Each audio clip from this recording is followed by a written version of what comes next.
Hello friends, good morning. Today we are going to deal with Sugata Kumari's Colossus, okay, or Colossus. It is translated by Hridaya Kumari, okay. Before that, let us pause for a moment in silent prayer.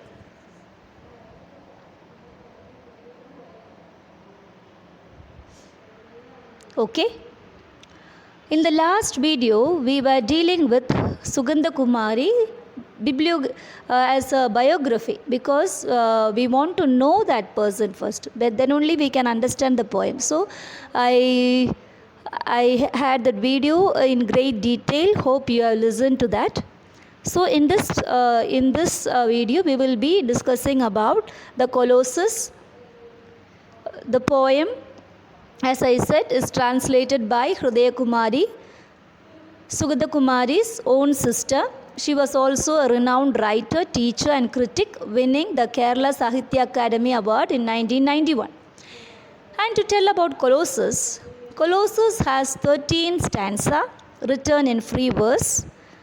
The poem blends the past, present of mankind with the predicted vision about upcoming future.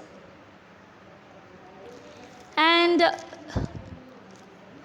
to know this poem, we should know the background of certain things. First thing which I want to tell you is about the Colossus itself. What is Colossus?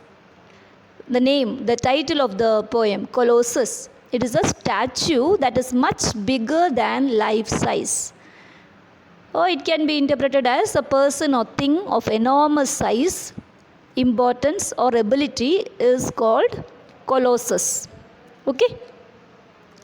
And to know this poem well, we should know some important characters like Cain and Abel. It is the character from the Bible, Old Testament, Genesis chapter 4 verses 1 to 16. In the biblical book of Genesis, Cain and Abel are the first two sons of Adam and Eve. Cain, the firstborn, was a farmer and his brother Abel was a shepherd. The brothers made sacrifices to God, each of his own produce, but God favored Abel's sacrifice instead of Cain. Cain then murdered Abel, whereupon Yahweh punished Cain by condemning him to a life of wandering. So from that time, Cain started wandering. And we will have one doubt regarding this. Why did Cain murder Abel? In the biblical story, Cain has several motives for murdering his brother Abel. The most obvious motive is jealousy, that God accepts Abel's offering over Cain's. And you must know that this is the first murder. And so Cain became the first murderer in the history of mankind. He became the first murderer in the history of mankind. This much you must know as a outline. Okay?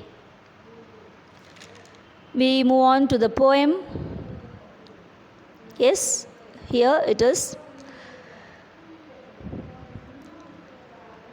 Colossus, Sugandha Kumari by Sugata Kumari.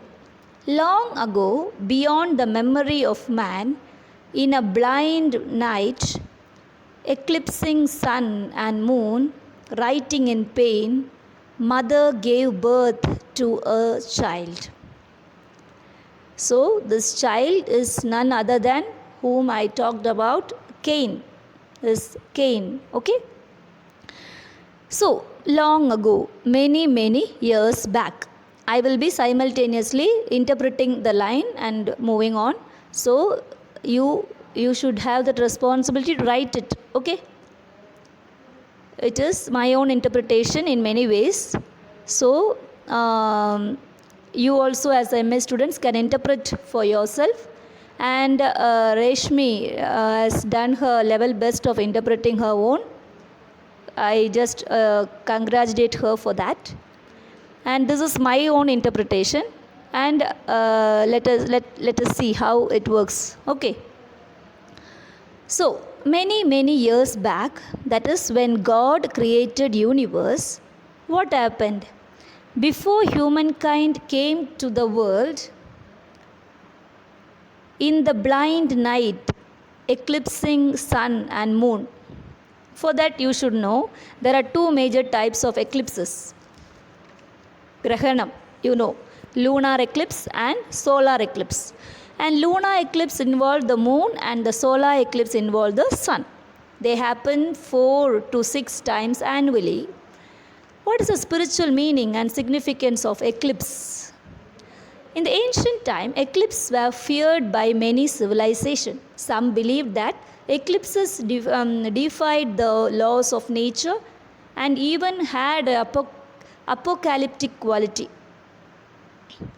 Humans have been alternatively amused, puzzled, and sometimes even terrified at the sight of celestial phenomenon. For us here, this eclipsing sun and moon, here we consider this in the poem as a bad sign, omen. Hope you have heard that word, omen, O-M-E-N, omen. So in ancient Mesopotamia, that is roughly now modern Iraq, eclipses were in fact regarded as omen, a sign of thing to come. It's a bad sign which predict. It is a sign. Sign means it tells something about the future. That is, there is something coming on. That is what we call omen. So it is considered as a negative omen. That is something which is not good is coming to our life. So here, when the child Cain was born, it was the night eclipsing sun and moon. So it is a bad omen, bad sign. Writing in pain, mother gave birth to a child. So here mother denotes Eve, Adam and Eve. So Eve is a figure in the book of Genesis in the Hebrew Bible. She was a first woman. And she is Adam's wife. So here in the fourth line, mother denotes Eve, E-V-E, Eve. Okay. That much it's clear for you. Long ago, beyond the memory of man, in a blind night, eclipsing sun and moon, writing in pain, mother gave birth to a child, and that child name is Cain. Yes. Moving on to the next stanza.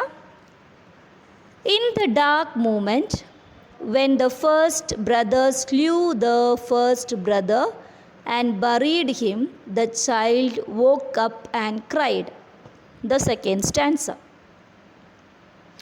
Mother gave birth to child. Here child's name is Cain, who will become the first murderer in the universe.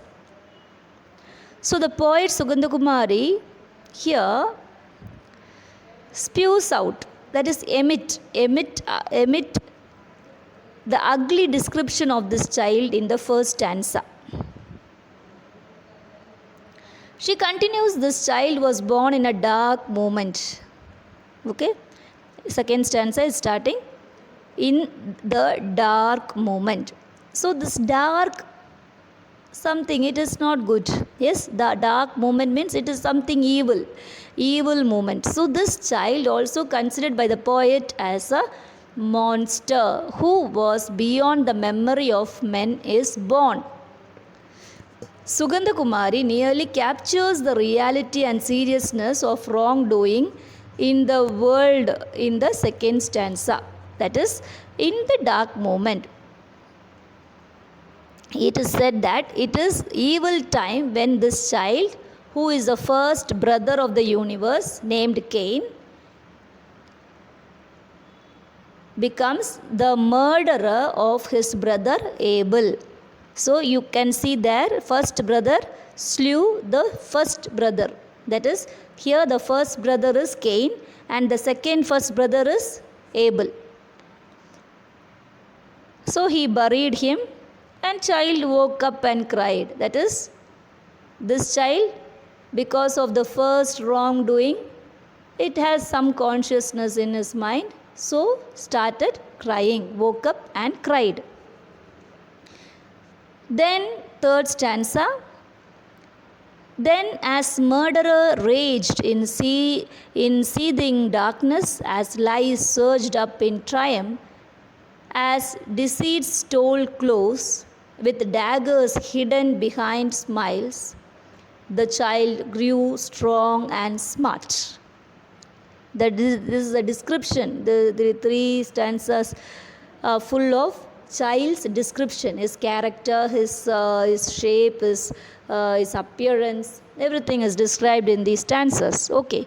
In the third stanza, it is denoted that the actual murder of Abel by Cain is seething. What is seething? Seething. You can see in the third stanza, second line, seething. Filled with or characterized by intense but unexpressed anger. Okay, I will repeat. Seething means filled with unexpressed anger. It is called seething. So now here you can tell seething darkness means that is unexpressed anger is hidden in his heart, which gives his mind and soul darkness. Yes? Here Cain is called as murderer and a liar. Three things here we can see mainly. That is, one, he is identified as a murderer. Second, he is identified as a liar. And the third thing, hypocrite. Okay? Hypocrite. Why? Why we are saying so? Because here we can say that in the first stanza of the first line of the third stanza, then as murderers raged, so murderer, first thing. Third line we can see, as lies surged up in triumph. So here, after murdering his brother Abel, Cain was questioned by God, yes, about his killing. But what Cain didn't tell the truth. He lied to God, who knows everything. So he now describes himself as a liar.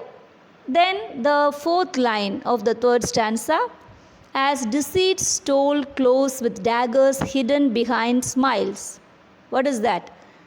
Here we can see two characteristics. Deceit. What is deceit? An act of keeping the truth hidden. An act of keeping the truth hidden, especially to get an advantage. Here in the poem, Cain is hiding the truth of his murder from God and smiles at God to show off, to show that he is an innocent fellow. But he has daggers. What is daggers? Weapon in his hand. So though he smiles outside, inside he is planning to kill Abel, and he has killed him and buried him. And so what happened? We can see that here a kind of hypocrisy is highlighted in his character. Okay? False appearance. He smiles out, but he hides his murder. So in this stanza, we are getting a clear picture or characteristics of Cain's character. Moving on to the fourth stanza.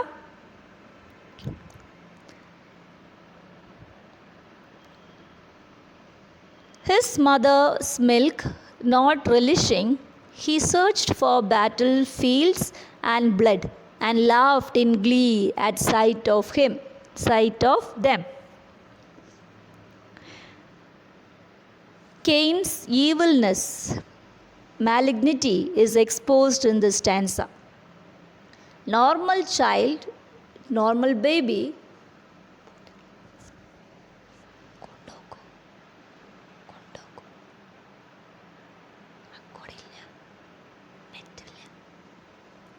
so here normal child or normal baby loves mother's milk and enjoys in it of being fed. But in contrast to the normality, Cain searched not for milk or true love or care, but for battlefield and blood, even when he was a child. That is what here we see in the stanza. Okay, shall I repeat once more? Normally, child, baby wish and enjoy in mother's milk, getting mother's milk. But in contrast to the normality, Cain searched not for milk but for the battlefield and blood, even when he was a child. And laughed in glee, that is great delight, at sight of blood and battlefield. It shows his inhuman, brutal, barbaric attitude. Okay? Moving on to the 5th stanza. He began to run about. He grew dark as night. His fiery eyes grew round, and teeth and nails grew long. In the 5th stanza, introduces this child to be a monstrous creature. Now comes the actual picture of this child.